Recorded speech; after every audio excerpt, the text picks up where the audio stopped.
Happy Good Friday, everyone. My wife and I is getting ready to head to the park to meet up with our daughter and our son-in-law and our grandkids. Have some good times, play around, run around on this Good Friday.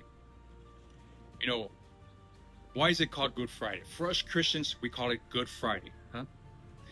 And some ask, how can it be good when 2,000 years ago it was a dark day, it was a dark time when Jesus died on that cross, when he was killed by the hands of the Roman government, the religious leaders.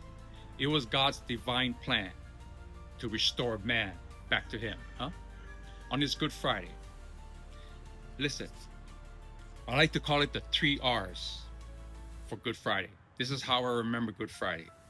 We recognize the cross, Jesus dying on the cross. We remember why and how Jesus died on the cross.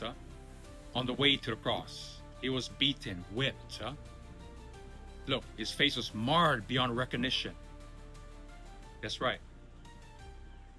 Nails put in his hands, a spear put through his sides, a crown of thorns put to his head.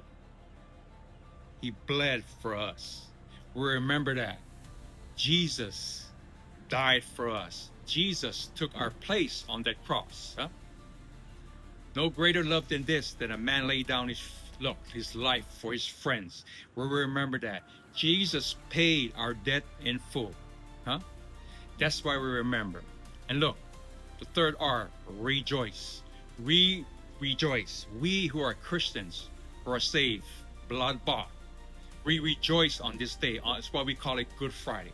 We rejoice because we are not the ones that was put on that cross. Jesus took our place on that cross. He bled for us and redeemed us. That's why we can rejoice on this day.